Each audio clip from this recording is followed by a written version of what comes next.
ಏನಾಗಿದೆ ಅಮ್ಮ? ಬಿದ್ದು ಕೈ ಮುರ್ಕೊಂಡ್ರಿ, ಬ್ಯಾನಿ ಬಾಳ ಐತಿ. ಫ್ರಾಕ್ಚರ್ ಆಗಿದೆಯಾ? ತುಂಬಾ ನೋವುಂಟಾ? ಎಷ್ಟು ಸಮಯ ಆಯ್ತು?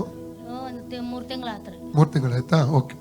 ತಂದೆ ದೇವರೇ, ಯೇಸುವಿನ ನಾಮದಲ್ಲಿ ಪವಿತ್ರಾತ್ಮನ ಸಹಾಯದಿಂದ ಕರ್ತನ ಪಾದಕ್ಕೆ ಬಂದಿದ್ದಾನೆ. ಈ ತಾಯಿಯ ಆರೋಗ್ಯಕ್ಕೆ ಪ್ರಾರ್ಥಿಸ್ತೇನೆಪ್ಪ.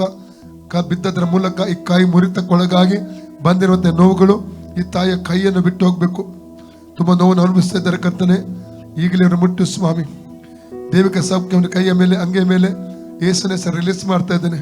ಫ್ರೀ ಆಗಿಲ್ಲ ಯೇಸು ನಾಮದಲ್ಲಿ. ಫ್ರೀಡಮ್ ರಿಲೀಸ್ ಮಾಡ್ತೇನೆ ಯೇಸು ನಾಮದಲ್ಲಿ. ಫ್ರೀಡಮ್ ರಿಲೀಸ್ ಮಾಡ್ತೇನೆ ಯೇಸು ನಾಮದಲ್ಲಿ. ಕೈ ಮುರಿತ ಒಳಗಾದ ಈ ಕೈ ಮೇಲೆ ಸೌಖ್ಯ ಪ್ರಕಟ ಆಗಲಿ. ಎಲುಬು ಜೋಡಣೆ ಆಗಲಿ, ಎಲುಬು ಜೋಡಣೆ ಆಗಲಿ, ನಾರ್ಮಲ್ ಸ್ಥಿತಿಯಲ್ಲಿ ಜೋಡಣೆ ಆಗಲಿ. ಒಳಗೆ ಯಾವುದೇ ಕ್ರ್ಯಾಕ್ ಇದ್ರೆ ಅದು ಜೋಡಣೆ ಆಗಲಿ ಯೇಸು ನಾಮದಲ್ಲಿ. ಜೋಡಣೆ ಮಾತ್ರವಲ್ಲ, ಕೈಯ ಎಲುಬಿನ ಮೇಲೆ, ನರಗಳ ಮೇಲೆ, ಮಾಂಸ ಖಂಡದ ಮೇಲೆ, ಬ್ಲಡ್ ಸರ್ಕ್ಯುಲೇಷನ್ ಮೇಲೆ, ಚರ್ಮದ ಮೇಲೆ ಸೌಖ್ಯ ರಿಲೀಸ್ ಮಾಡ್ತೇನೆ. ನೋವು ಸ್ವಲ್ಪ ಕೂಡ ಇರಕೂಡದು, ಅದು ಬುಡ ಸಮಯ ಕಿತ್ತೋಗ್ಬೇಕು ಯೇಸು ನಾಮದಲ್ಲಿ. ಯೇಸುನ ಬಾಸುಂಡೆಗಳ ಮೂಲಕ ತಾಯಿ ಗುಣವಾಯಿತು. ಯೇಸು ಕ್ರಿಸ್ತನ ಬಾಸುಂಡೆಗಳ ಮೂಲಕ ತಾಯಿ ಗುಣವಾಯಿತು. ಯೇಸು ಕ್ರಿಸ್ತನ ಬಾಸುಂಡೆಗಳ ಮೂಲಕ ತಾಯಿ ಗುಣವಾಯಿತು.